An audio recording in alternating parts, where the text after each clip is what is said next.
ஆர்சிஎம்மின் கோதுமை நூடுல்ஸ் பண்ணுறது எப்படின்னு பார்க்க போகிறோம். முக்கியமாக அதில் இருக்கிற மசாலா எதுவுமே வேதிப்பொருள் இல்லாதது. ஆனால் இந்த நூடுல்ஸில் என்னென்ன கலந்துருக்கு அப்படிங்கிறத சார் சொல்லுவாங்க. எல்லாருக்கும் வணக்கம். இது ஆர்சிஎம்மில் தயார் பண்ணியிருக்க நூடுல்ஸ். இது முழுக்க கோதுமை மாவாக தயாராகிருக்கு. இதில் பட்டாணி கலந்துருக்காங்க, சோயா கலந்துருக்காங்க, ஓட்ஸ் கலந்துருக்காங்க. இது முழுக்க ரைஸ் ப்ரௌன் ஆயிலில் செஞ்சுருக்காங்க. அதுபோக இதில் இருக்கிற மசாலா இருக்குல்ல, அது இந்தோ மசாலா. அதை இப்போ சார் எப்படி செய்யறதுன்னு செஞ்சு அனுப்பிச்சுருக்காங்க. ஃபஸ்ட்டு ஒரு கிளாஸ் தண்ணி நம்ம ஊற்றுறோம்.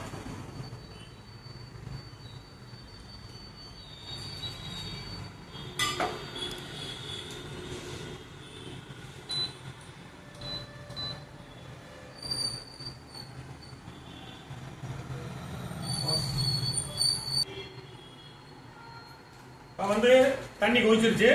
நல்லா கொதி வந்ததுக்கு அப்புறம் தான் இந்த நூடுல்ஸை போடணும். கட் பண்றது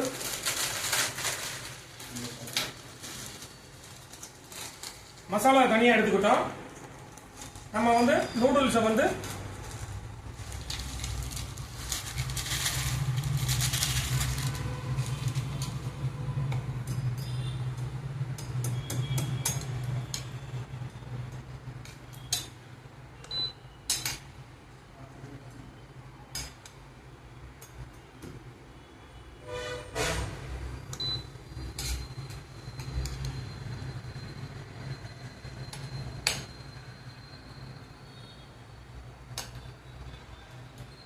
வேகட்டும். மசாலா நம்ம கட் பண்ணி வச்சுக்குவோம்.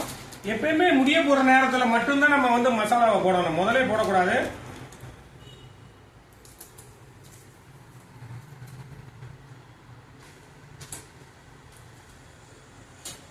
அப்பதான் அது ஒரு நல்ல சுவை கிடைக்கும். நமக்கு சுவை மனம் எல்லாமே சூப்பரா கிடைக்கும். நமக்கு ஒரு கிளாஸுக்கு மேல தண்ணி ஊற்றிடாதீங்க. ஏன்னா அந்த வேக்காடுக்காண்டி தான் நம்ம தண்ணி ஊத்துறது.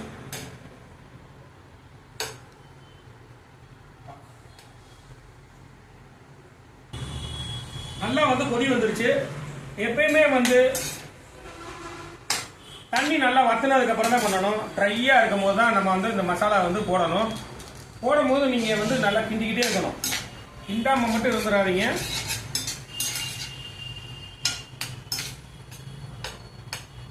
இன்னும் மேற்கொண்டு சுவை கொடுக்கறதுக்கு நம்ம என்ன பண்றோம்னா பெப்பர் போட்டுக்கிறோம் லைட்டா.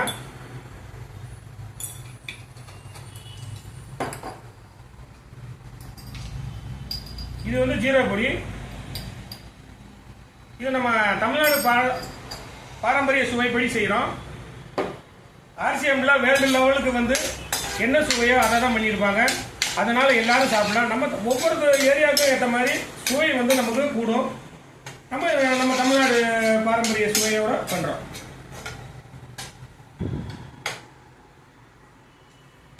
சுவையான நூடுல்ஸ் ரெடி ஆயிடுச்சு.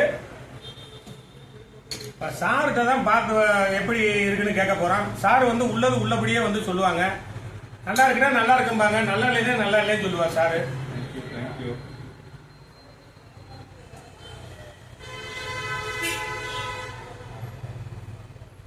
செம எக்ஸலண்டான ப்ராடக்ட். சூப்பராக இருக்கு ப்ரோ.